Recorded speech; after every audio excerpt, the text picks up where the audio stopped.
그것처럼 인생에게도 낮과 밤이 있죠. 인생의 낮은 형통한 거, 또 성공한 거, 이것이 인생의 낮이라 한다면은 인생의 밤은요, 실패한 거, 고난을 당한 거, 역경을 당하는 거, 이것이 바로 인생의 밤이다 할 수가 있습니다. 예수님이 인생의 정답이라고 우리가 믿고 그렇게 삽니다. 하지만 우리가 인생의 밤을 만나게 되면은 믿음 체계가 도전을 받게 되고요. 평소에는 우리가 하나님을 선하신 하나님으로 믿고 고백을 합니다만은 정말 밤을 맞이하게 되면은 우리의 믿음이 숨두리째 이렇게 흔들리는 그런 경우를 경험하게 됩니다. 오늘 말씀은 인생에 갑작스럽게 밤을 맞이한 한 사람을 보게 되는데 이 사람이 밤을 맞이했지만 하나님을 찬미했습니다. 그 사람이 누굽니까? 욥입니다. 욥의 사람됨에 대해서 1절에서 이렇게 이야기하고 있습니다. 한번 볼까요? 우주 땅에 욥이라 불리는 사람이 있었는데 그 사람은 온전하고 정직하여 하나님을 경외하며 악에서 떠난 자더라. 하나님께서 욥에 대해서 이렇게 이야기를 합니다. 욥의 이름은 두 가지가 있어요. 하나는 아버지는 어디 계시느냐 라고 뜻이 있고, 또 하나는 핍박을 받는 자, 그런 뜻입니다.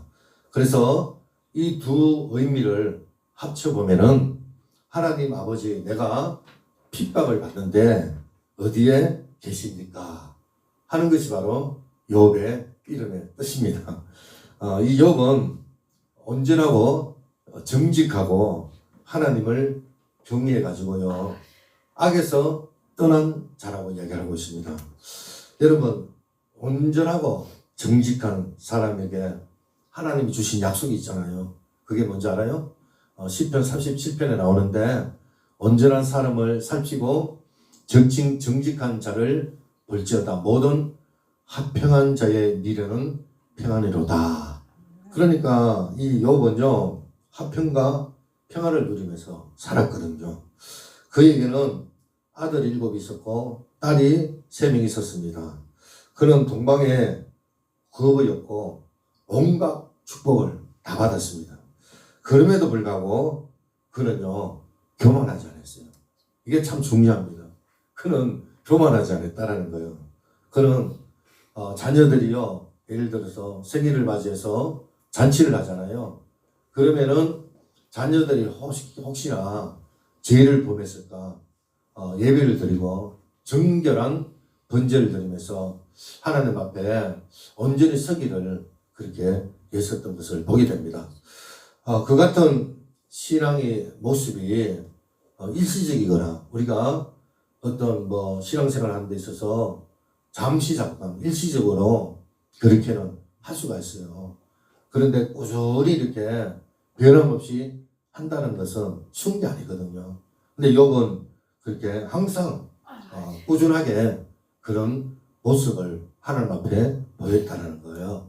근데 그런 그에게 어느 날 사단이 찾아와 가지고 그의 인생을 막 흔듭니다. 한마디로 그는 평온케 살던 어느 날 갑자기 인생의 밤을 맞이하게 되는 거죠. 첫 번째 종이 욥에게 찾아옵니다. 그리고 얘기를 합니다.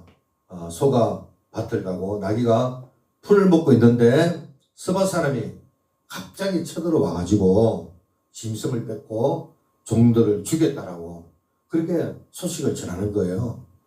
엄청난 재산에 피해가 있게 되는 거죠. 그 말이 끝나기 전에 또 다른 종이 와서 소식을 전하는데 하늘에서 하나님의 불이 떨어지고 번개가 쳐서 양과 종들을요 다 불살라 주겠다고 말합니다. 그 말이 끝나지도 않았는데 또 다른 사람이 와서 종이 얘기하죠. 갈대아 사람들이 셋대를 지어가지고 갑자기 낙타에게 달려들어서 그것을 뺏고요. 또 칼로 종들을 죽였다고. 그러니까 눈 깜빡할 사이에 하루아침에 욥은요 최고의 부자에서 최고의 거지로 바뀌어버리게 된 겁니다. 전 재산을 다 잃게 되죠. 그런데 또 보고합니다. 욥의 자녀들이요 마다를 집에서 장치를 하는데 거친 들에서 강한 바람이 불어 집이 무너지고, 그래서 그 무너진 이 무게 때문에, 그 무너지는 것 때문에 자녀들이 다 죽게 됐다라는 거예요. 그러니까 모든 재산을 잃고 충격을 받았는데 자녀들까지 한꺼번에 다 죽었단 말이에요. 여러분 한번 생각을 해보시기 바랍니다. 세상에 어찌 이런 일이 일어날 수가 있습니까? 그런데 그것으로 끝나는 게 아니에요. 그의 몸에 피부병이 번져가지고요 질거럽 조각 가져다가 몸을 긁을 정도로 아주 심한 피부병이 걸리게 된 거예요. 그래서 그 모습을 본 아내가요 위로하고 같이 이렇게 슬퍼야 되는데 저주의 말을 쏟아붓습니다. 자, 2장 9절에 보니까 그의 아내가 그에게 이르되 당신이 그래도 자기의 온전함을 굳게 지키느냐 하나님을 욕하고 죽어라. 하나님을 욕하고 뒤져라 이거예요. 아내가 욥에게 뭐하러 샀냐고, 그런 하나님을 뭐 믿냐고, 뭐하러 믿냐고, 그러면서 욕을 하고 뒤져라 이거예요. 여러분 얼마나 충격이겠습니까? 그 욥은 정말 사람으로서는 감당할 수 없는 그런 마음이잖아요. 상태잖아요. 오늘 여기 보니까 자기의 온전함을 굳게 지켜야겠느냐 이런 말이 있는데, 이 온전한 말이라는 말은 이런데도 하나님을 믿겠느냐 그런 뜻이거든요. 그러니까 당신이 지금까지 하나님을 온전히 믿어봤자 나은 게 뭐냐 이거예요. 그 아내도 욥이 온전히 믿었다라는 것을 인정을 해요. 그러니까 온전함을 굳게 지키겠느냐 그렇게 말을 하는 거죠. 그런데 그 결과가 어떻게 됐습니까? 저주잖아요. 그래서 아내가 차라리 욕을 하고 죽어라 이렇게 말합니다. 그야말로 사면초가이죠. 욥이 처한 역경은요 모든 인생이 당할 수 있는 최밑바닥, 최고의 밑바닥이라고 볼 수가 있는 겁니다. 그야말로 욥의 인생의 어두운 밤, 이 깜깜한 밤은요 정말 상상을 초월하는 그런 밤이었습니다. 그런데 이런 기가 막힌 이 상황에서 참 놀라운 것은 욥이요 어떻게 합니까? 10절에 한번 볼까요? 그가 이르되 그대의 말이 한 어리석은 여자의 말 같도다. 우리가 하나님께 복을 받았은즉 하도 받지 아니하겠느냐고 이 모든 일에 욥이 입술로 범죄하지 아니하리라. 예, 우리가 만일 욥의 입장이라면은 여러분은 어떻게 하겠습니까?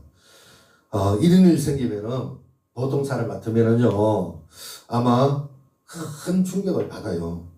그리고 기절을 할 거예요. 까무라칠 거예요. 그리고 극단적인 선택을 할 겁니다.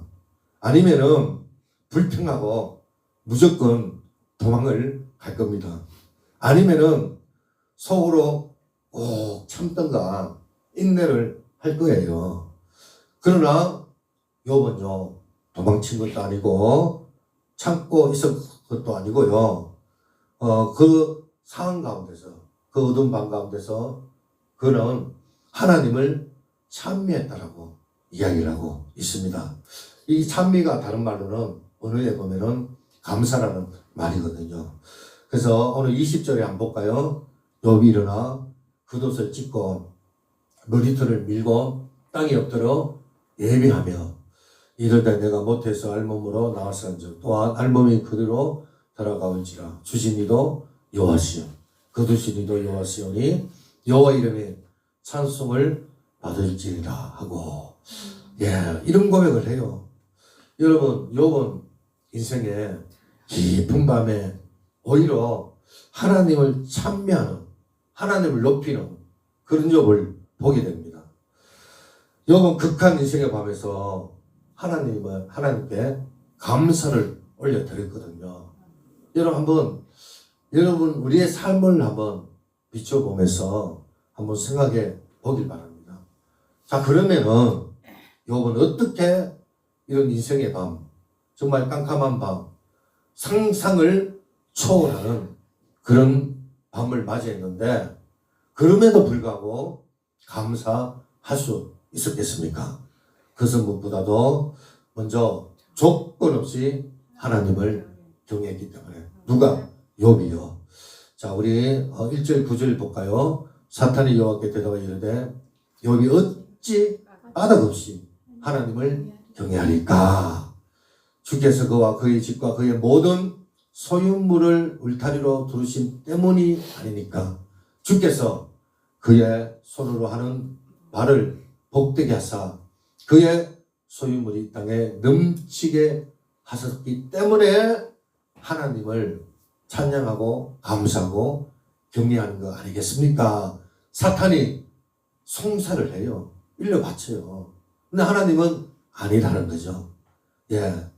하나님께서 그의 집, 그의 가정, 모든 것을 보호해 주셨는데, 사탄이 그것 때문에, 감사한다라고 이야기를 하니까, 그래서 그러면은, 한번 재산에다 손을 대라. 다만, 그의 몸은, 생명은 뺏지 말고, 네 마음대로 한번 해봐라.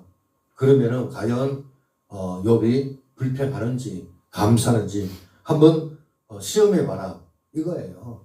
그래서 사탄이 어떻게 합니까? 우는 사자처럼 욥을 흔들어대기 시작합니다. 인생을 흔듭니다. 그의 열자녀가 하루아침에 다 죽게 되고요.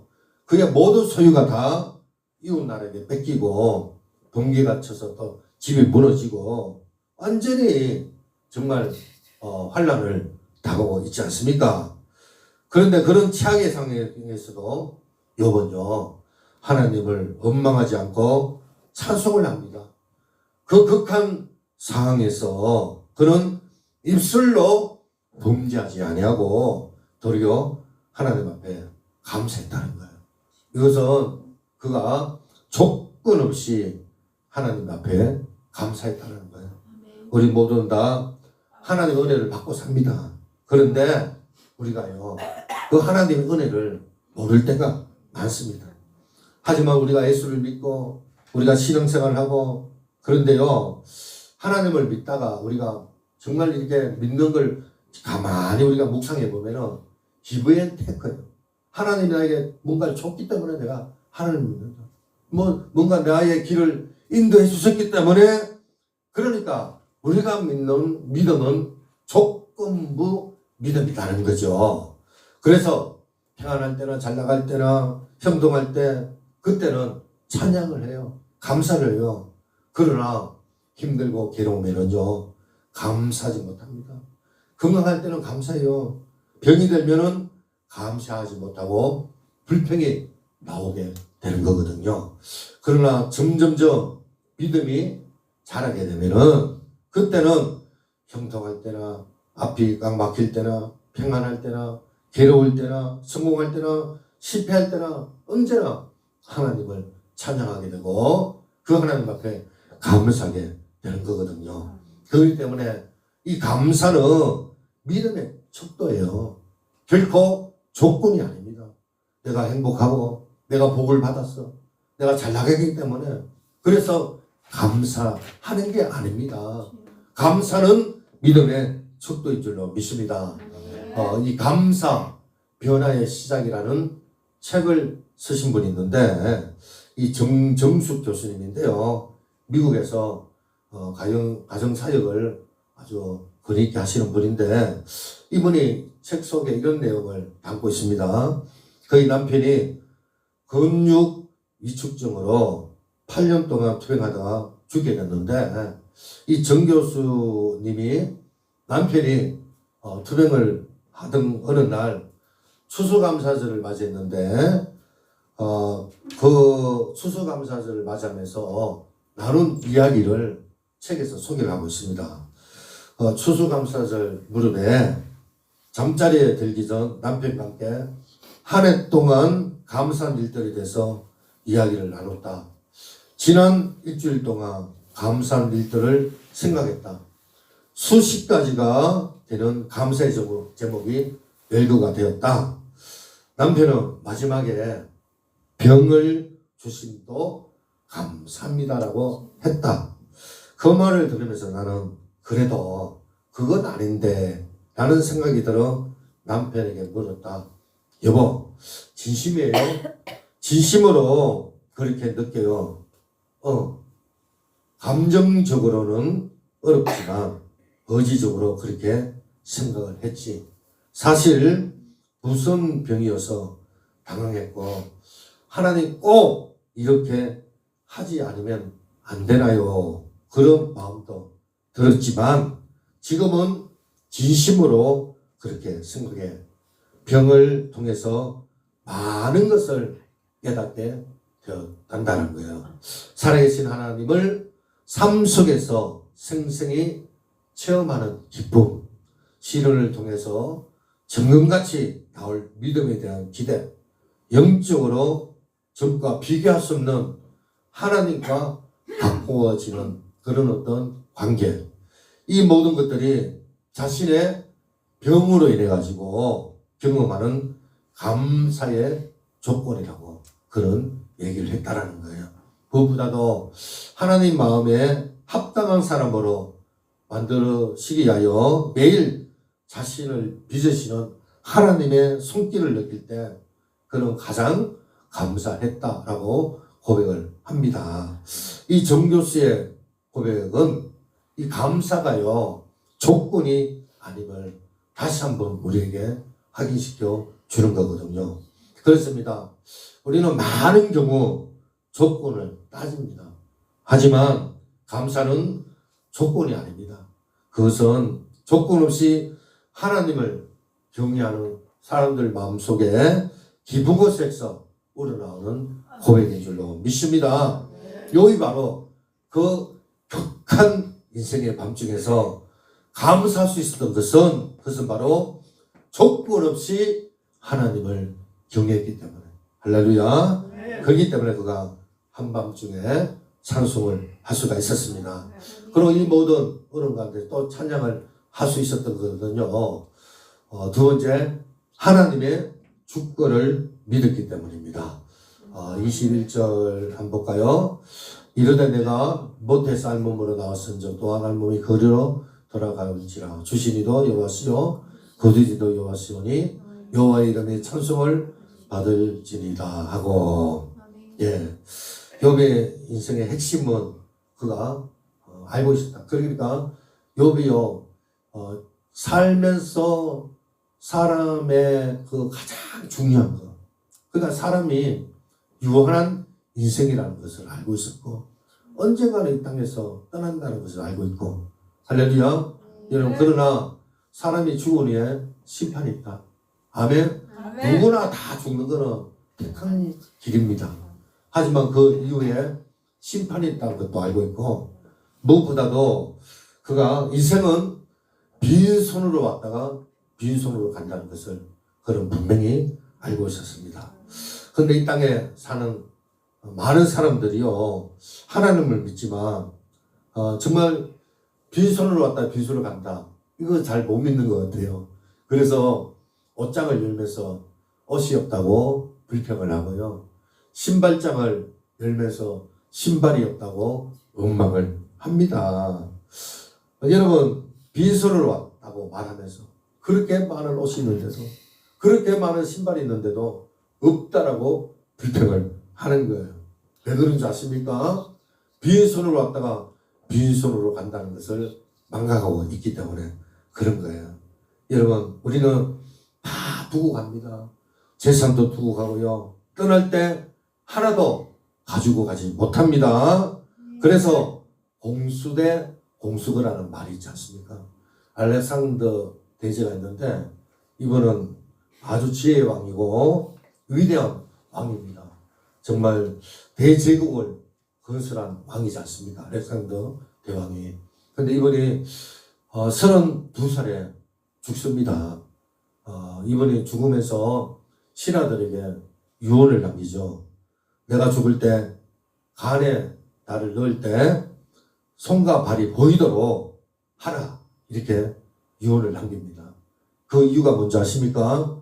인생은 빈손으로 왔다가 빈손으로 가는 거다. 라는 것을 보여주기 위해서 그렇게 했다라는 거예요. 여러분, 공술의 공수거. 여러분, 이 진리를 알고 계시기 때문에 모든 거 다 잃어버려도 주신 자도 여호와시요 취하신 자도 여호와시라고 도리어 하나님을 찬양했다라는 거죠. 그러니까 이 하나님의 주권을 인정했습니다. 여러분, 하나님의 주권이 뭔지 아십니까? 이 하나님의 주권은요, 모든 일들이 하나님의 통치하에 있다는 거예요. 이게 바로 주권입니다. 그래서 이 하나님의 주권을 인정했다.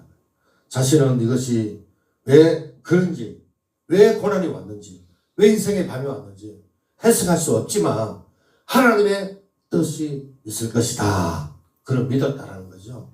즉 자신에게 주신 자녀와 물질, 이 모든 것 자신의 노력으로 수고로 된 것이 아니다. 그렇게 생각을 했던 거예요. 많은 경우 내가 잘나면요, 또 잘 나가면, 또 성공하면은 그게 내가 내 힘으로 된 줄로, 내가 잘해서 자신의 능력으로 된 줄로 착각하는 사람들 있잖아요. 여러분, 정말 진짜 부자들은요, 예수님을 믿지 않아도요, 그런 고백을 해요. 95%는 자기 노력도 안 된다는 거예요. 그 95% 이상은 운이라 그래요. 뭔가 도와줬다 그래요. 보이지 않는 손이 도와줘서 그렇게 성공했다고 이야기를 하는 거거든요. 여러분, 하나님 믿지 않는 사람도 그렇게 고백을 하는 거예요. 여러분, 우리가 조금 생각해보면요, 알 수 있지 않습니까? 우리의 능력으로 할 수 있는 게 뭐가 있어요? 우리 힘으로 할 수 있는 게 뭐가 있습니까? 우리가 얼마나 연약한 존재입니까? 그런데 어떻게 자기 혼자서 능력으로 힘으로 그렇게 했다라고 착각을 할 수가 있겠냐 말이에요. 욥은 그것을 알았습니다. 여러분, 자신이 엄청난 부를 누렸지만 그것이 자신의 능력으로 된 것이 아니라고. 그가 많은 자녀, 이런 것도 하나님이 주시고 모든 것들 다 하나님이 풍성하게 해 주셨기 때문에 그렇게 누렸다라고 그렇게 고백을 하는 거죠. 한마디로 말하면 하나님의 은혜였다라는 거예요. 그래서 내가 모태에서 빈손으로 태어났기 때문에 죽을 때도 빈손으로 돌아간다. 그런 말이거든요. 주신 분도 여호와시요, 거두신 분도 여호와시요. 할렐루야. 아멘. 그렇습니다, 여러분. 내가 인생의 깊은 밤에 하나님께 감사할 수 있었던 것은 바로 하나님의 주권을 믿었기 때문에 그런 거예요. 일본의 우지무라 간조라고 정말 정신적 일본의 지주지요. 이분이 이런 말을 했어요. 인생의 미천을 영으로 삼아라. 그러면 범사에 감사하리라. 예, 아무것도 가진 것이 없는 인생이라 생각을 한다면은 자신이 어떠한 환경에 처하든지요, 영보다 더 많은 것을 가지고 있다는 거예요. 그래서 감사를 할 수밖에 없다는 거예요. 자기가 영으로 생각한다면은 여러분 어떻게 원망 불평을 할 수가 있겠습니까? 감사가 되는 거죠. 그렇습니다. 우리 인생은 빈손으로 왔음을 기억하면서 어떤 상황에서 감사할 수 있는 여러분들이 되시길 바라요. 전에 어떤 집사님이 있었는데 40대 부부인데요. 참 믿음의 기감을 주는 부부였어요. 근데 남편이 심장병으로 40대에 죽고 맙니다. 중학교 1학년, 3학년 자녀가 있는데 이 가장이 죽고 맙니다. 그때 아내가 이런 고백을 해요. 너무나 큰 충격입니다. 가정이 그렇게 가고 나니 앞이 깜깜했습니다.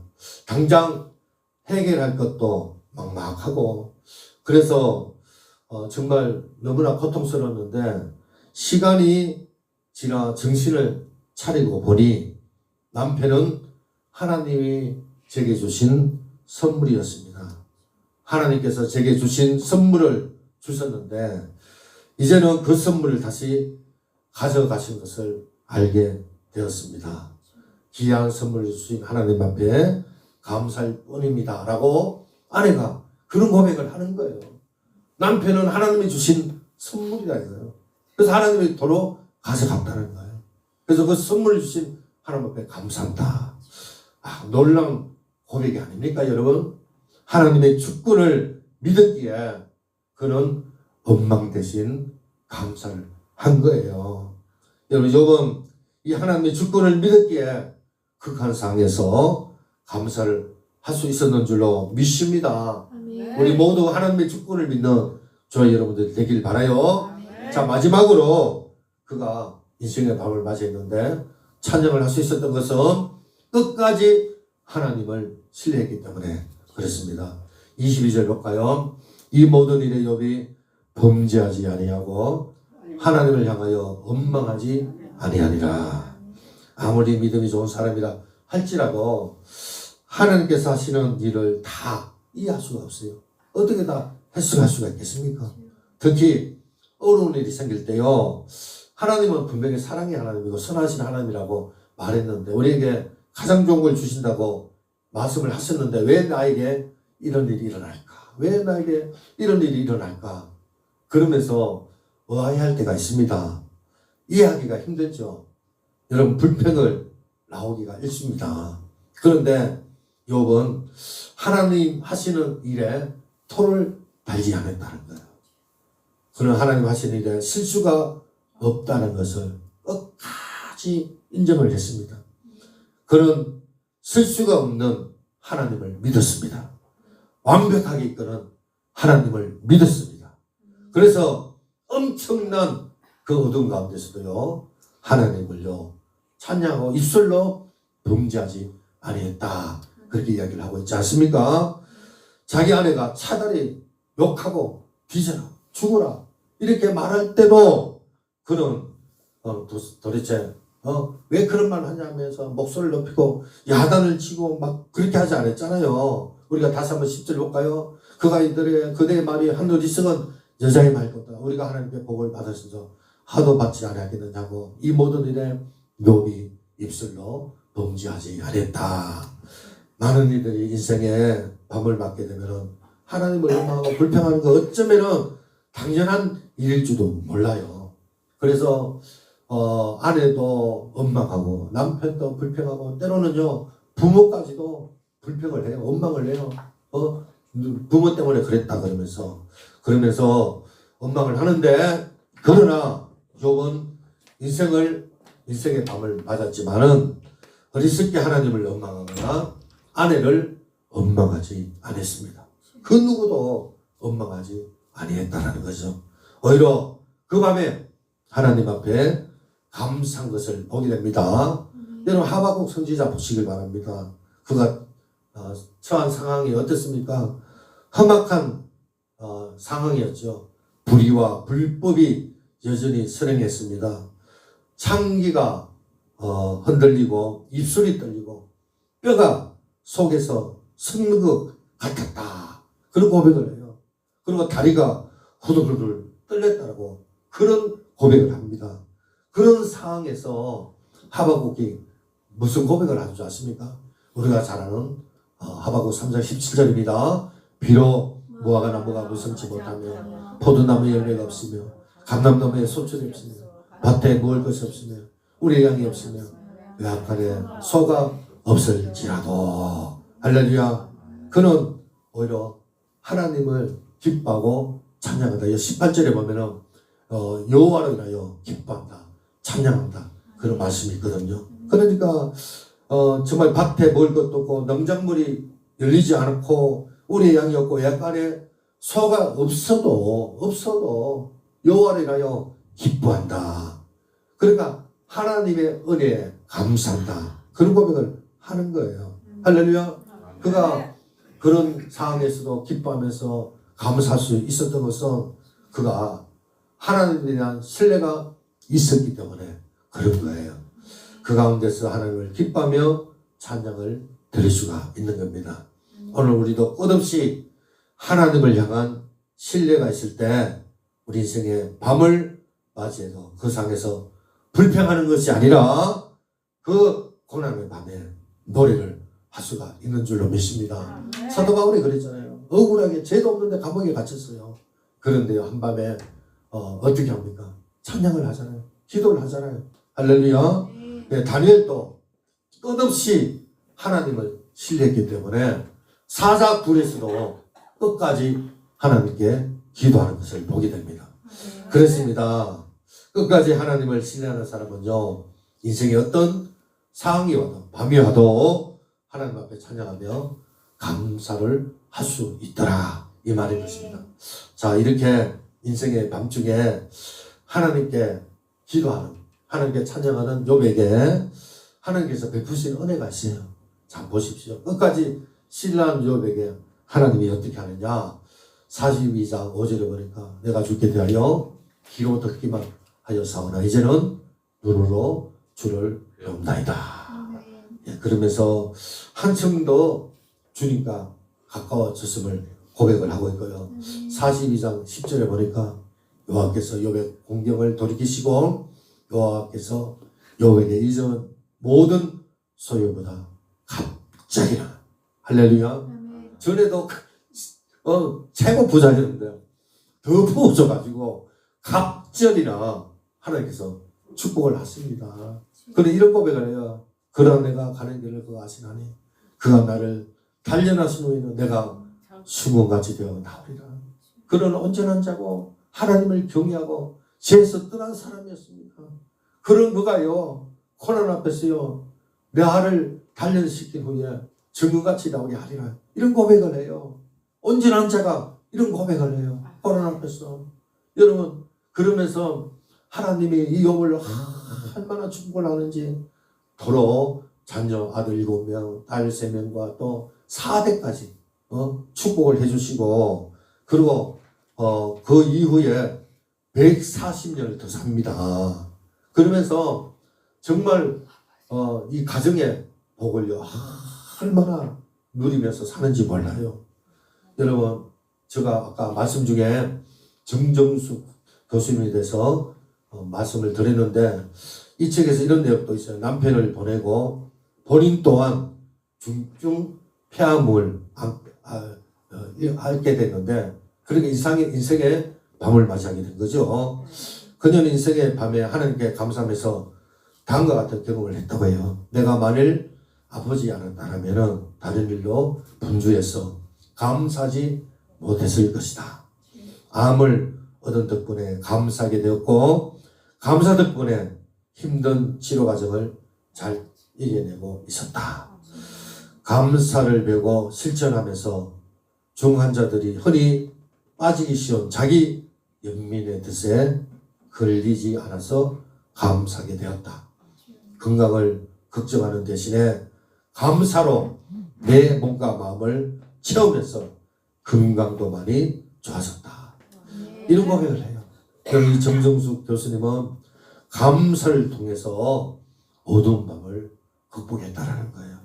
사랑하는 여러분, 인생의 깜깜한 밤에 조건 때문에 하나님을 따랐다면 그런 욥의 아내처럼 똑같이 원망하고 하나님을 떠났을 것입니다. 하지만 그는 인생의 밤에 조건 없이 하나님을 경외했고요, 하나님의 주권을 인정하고, 그리고 끝없이 하나님을 신뢰한 줄로 믿습니다. 네. 정말 한란 밤에 하나님을 찬양하고 그분께 감사를 했던 거예요. 그 결과 상상도 못하는 축복을, 회복을 하나님께서 욥에게 주신 것을 보게 됩니다. 혹 우리 가운데 지금 인생의 깊은 밤을 지나고 계신 분 계십니까? 하나님 앞에 한 사람 한 사람 우리가 욥처럼 감사하고 찬양할 수 있는 여러분 되시길 바랍니다. 하나님을 신뢰하시길 바랍니다. 추수감사절을 맞이해서 정말 하나님께 더 감사할 수 있는 저와 여러분 되기를 바랍니다. 네, 우리 찬양 부르고 한번 말씀을 생각하고요. 한번 같이 기도하겠습니다.